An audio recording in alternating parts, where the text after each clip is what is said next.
terceiro passo, que é estudar as manchas de sangue do ambiente. A gente chama de dinâmica das manchas de sangue e elas são muito importantes para o trabalho pericial.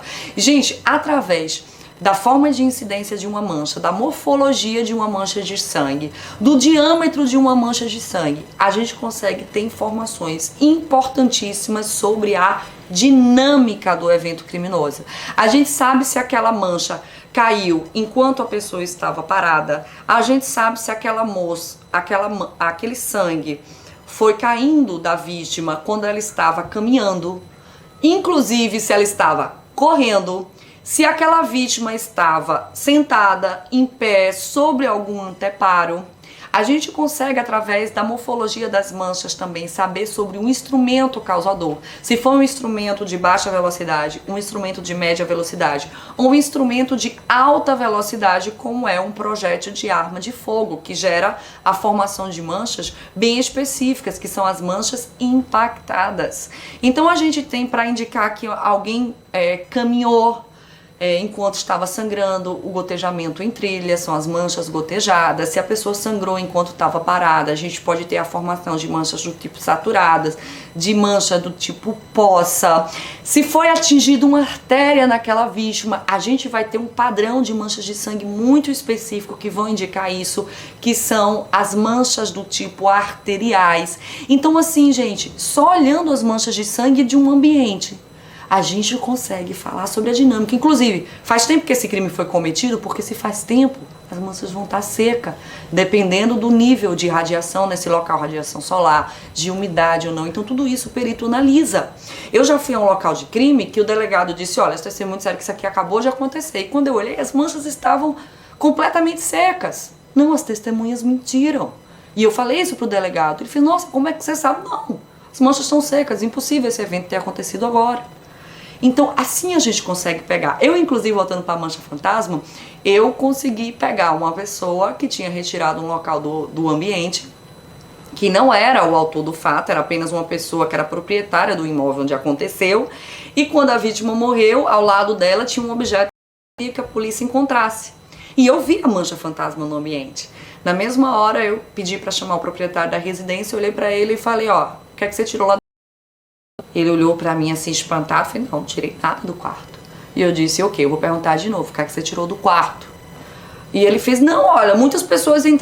E eu fiz, mais uma vez, e vai ser hoje, o que é que o senhor tirou do quarto? Foi quando ele foi lá nos fundos, embaixo assim, de uns escombros e tirou o objeto. Aí eu acho que ele vai ficar pensando assim, nossa, a mulher é bruxa, né? Não, não é, gente. É estudo pericial. O local de crime fala com o perito e diz exatamente o que aconteceu. E as manchas de sangue fazem isso também. Quando ele pegou o objeto, eu vi lá, o objeto estava impregnado. Que ele, quando foi removido, deixou a mancha fantasma. Então as manchas de sangue dizem, inclusive as manchas de sangue lhe dão a posição em que a vítima estava. Se você estudar a incidência das manchas de sangue, os graus em que incidiram aquelas manchas, você consegue dizer a posição em que a vítima quando ela foi atingida. Não necessariamente onde a vítima foi atingida vai ficar uma poça de sangue, não, ela se movimentou.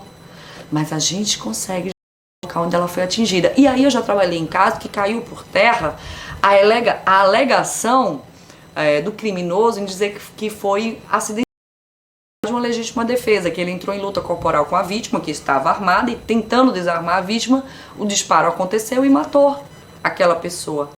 Estudando as incidências, o grau de incidência, os ângulos, né? A palavra certa é essa, eu vi que o atirador estava da vítima quando proferiu ao disparo que foi letal para a vítima. Então caiu por terra a alegação de que eles estavam em luta. Olha que lindo. Então o local de crime fala com o perito e diz o que aconteceu. As manchas de sangue mostram como aconteceu e dizem toda a dinâmica.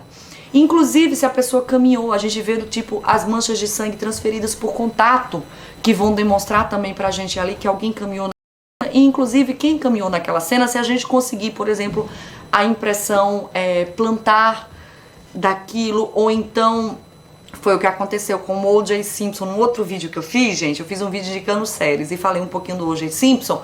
Tá mais aqui abaixo, é só ver as 5 dicas de série. O O.J. Simpson foi pego também entre as provas periciais que tinha contra ele por a impregnação por sangue de uma sola de sapato. Sangue transferido por contato. O sapato solado era um sapato dele, que inclusive quando foi periciado mostrou que tinha ali sangue da vítima também.